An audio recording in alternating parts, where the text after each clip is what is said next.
కాకినాడ మత్స్యకార కుటుంబంలో మోంతా తుఫాన్ తీవ్ర విషాదాన్ని నింపింది. అధికారులు ఆంక్షలు విధించినా మత్స్యకారులు సముద్రంలో దిగడంతో సాయి కుమార్ అనే యువకుడు సముద్రంలో గల్లంతయ్యాడు.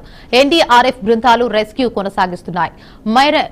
మెరైన్ అధికారులు రాత్రి నుంచి గాలింపు చర్యలు చేపడుతున్నారు. అక్కడ పరిస్థితిపై మెరైన్ సిఐటి రామ్మోహన్ రెడ్డితో మా ప్రతినిధి శేఖర్ ఫేస్ టు ఫేస్. తుఫాను ఎఫెక్ట్ అయితే భారీగా కనిపించకపోయినా కొన్ని ప్రాంతాల్లో అయితే కాస్తంత విషాదాన్ని అయితే నింపాయి. ఈ మోందా తుఫాను తీరం దాటే సమయంలో అక్కడికి అధికారులు చాలా జాగ్రత్తలు తీసుకున్నారు. ముందుగానే ఎక్కడికక్కడ అప్రమత్త తెలియజేశారు, అందరినీ అలర్ట్ చేశారు. అయినా సరే మత్స్యకారులు వేటకు వెళ్లొద్దని నిషేధించారు.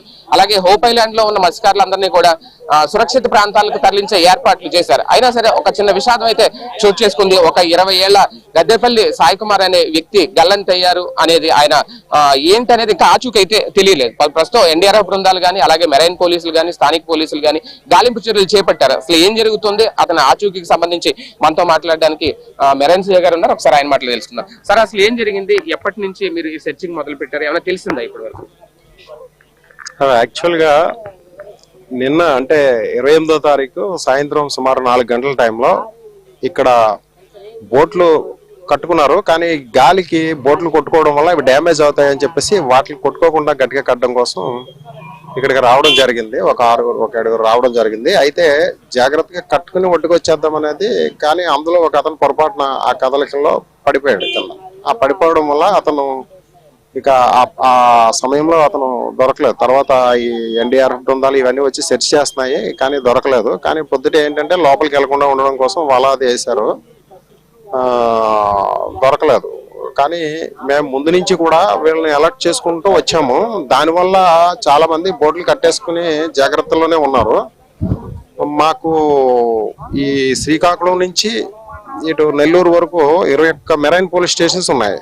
ఈ 21 మెరైన్ పోలీస్ స్టేషన్స్ కి మాకు ఈ కోస్టల్ ఐజీ గారు శ్రీ గోపీనాథ్ జెట్టి గారు, మా ఐజీ గారు ఎలాంటి ప్రాణ నష్టం జరగడానికి లేకుండా మీరు బాగా చేయాలని చెప్పి ముందు నుంచి కూడా ఆయన మోటివేట్ చేస్తూ వచ్చారు మా అందరినీ కూడా.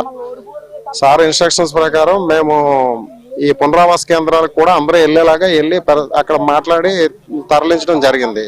ఎందుకంటే ఇళ్లలో కూడా ఈ పూరిళ్ళు అయ్యి ఉన్న వాళ్ళు కూలిపోయి చనిపోవడం జరిగింది. కాబట్టి అలాంటి నష్టం కూడా జరగకుండా, ఆస్తి నష్టం ప్రాణ నష్టం లేకుండా చూడమంటే ఇవన్నీ చేయడం జరిగింది. కాకపోతే ఇంత జరిగిన ఈ అనుకోని ఈ దురదృష్టకరమైన ఇన్సిడెంట్ జరిగింది.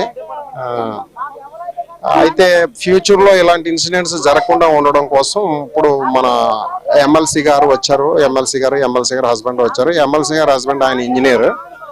ఇది బీచ్ రోడ్ ఎక్స్టెన్షన్ జరుగుతుంది. ఇప్పుడు ఇది ఏదైతే ఉందో ఇది నేరో బ్రిడ్జ్ అయిపోయింది. ఒకటి ఈ నేరో బ్రిడ్జ్ కింద నుంచి పడవలు మన ఈ కాలువలోకి వచ్చేస్తే సురక్షితంగా ఉంటాయి. కానీ ఆ కాలువలోకి రావడానికి కావాల్సిన వే చిన్నది ఉండడం వల్ల చిన్న పడవలు రాగలుగుతున్నాయి, కానీ ఇవి తెచ్చుకోవడానికి వీలవట్లేదు.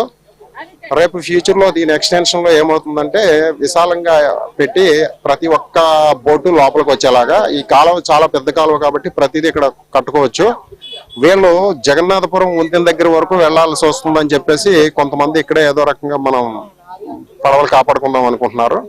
ఇది వెడల్పు చేసి దీనికి ఒక లాక్ కూడా ఏర్పాటు చేస్తారు మన ఎమ్మెల్సీ గారు. అది నేను ఫాలో చేస్తానని చెప్పడం జరిగింది. ఎమ్మెల్సీ గారు హస్బెండ్ ఆయన ఇంజనీర్ మూలన్న ఒక్కసారి కాంట్రాక్టర్స్ దగ్గర నుంచి ఆ ప్లాన్ కూడా ఆయన ఒకసారి చూసి అవసరమైతే అందులో ఏమైనా మోడిఫికేషన్స్ అవసరమైనా కూడా ఇప్పుడే చేయడం జరుగుతుందని చెప్పారు. కాబట్టి ఫ్యూచర్ లో ఎలాంటి దురదృష్టకరమైన ఇన్సిడెంట్ జరగవని చెప్పి భావిస్తున్నాము. ఈ గాలింపు చర్యలు ఇంకా ఎంతసేపు కొనసాగే అవకాశం ఉంది? ఎంతసేపట్లో ఆచూకీ దొరికే అవకాశం? ఒక్క విషయం అండి, ఇప్పుడు సముద్రంలోకి ఇన్సిడెంట్ జరిగినప్పుడు దానికి మనం ఇంత టైం అనేది చెప్పలేమండి ఎప్పుడు కూడా. ఎందుకంటే వెంటనే ఆ రోజుకి దొరికిన సందర్భాలు ఉన్నాయి, 3-4 డేస్ తర్వాత దొరికిన సందర్భాలు ఉన్నాయి. కాబట్టి ఇది వెరిఫై చేస్తాము. సేమ్ టైం కోస్ట్ గార్డ్ వాళ్ళకి కూడా మేము ఒక రిక్విజేషన్ ఇవ్వడం జరిగింది. ఎందుకంటే వాళ్ళు ఈ హెలికాప్టర్స్ ద్వారా కూడా సెర్చ్ చేస్తారు. అలా సెర్చ్ చేసినప్పుడు వాళ్ళ బైనాక్యులర్స్ అదే చూసినప్పుడు పలానా చోటు ఉన్నది అంటే అప్పుడు మనం బాడీని అక్కడి నుంచి మనం ఇచ్చేసుకోవచ్చు. చూద్దాం. మొత్తానికి ఇంకా బాలుడి ఆచూకీకి సంబంధించి, బాలుడు అనేది అతను ఆల్రెడీ పెళ్ళైన వ్యక్తి అంట, 21 ఏళ్ళు దాటిన వ్యక్తి. ముందుగానే చెప్పారు, హెచ్చరికలు జారీ చేశారు, అప్రమత్తం చేశారు. ఆయన సముద్రంలోకి వెళ్లే ప్రయత్నం చేయడం వల్ల అనుకోని విధంగా ఆయన గల్లంత అవడం అయితే జరిగింది. ఒక పక్క మెరైన్ అధికారులతో పాటు ఎన్డీఆర్ఎఫ్ బృందాలు కూడా ఆల్రెడీ ఆచూకీ కోసం గాలింపు చర్యలు ఆల్రెడీ చేపట్టారు, చాలా ముమ్మరంగా చేస్తున్నారు. ఏ సమయంలోనైనా ఆచూకీ తెలిసే అవకాశం ఉంది అనేది అయితే అధికారులు చెప్తున్నమాట. అంతేకాదు ఈ నెలాఖరు వరకు కూడా మత్స్యకారులు మత్స్యకారులు వేటకు వెళ్లొద్దు అనే ఆంక్షలు ఉన్న నేపథ్యంలో వాళ్ళని కూడా అప్రమత్తం చేస్తున్నారు. వేటకు వెళ్లకుండా ఏర్పాట్లు అన్ని చర్యలు కూడా తీసుకుంటున్నారు. ఇప్పటికే వాళ్ళందరినీ సురక్షిత ప్రాంతాలకు తరలించిన నేపథ్యంలో వేటకు వెళ్లొద్దని అయితే మాత్రం విజ్ఞప్తి చేస్తున్నారు. కెమెరామెన్ సుమతో శేఖర్, BRK న్యూస్, కాకినాడ.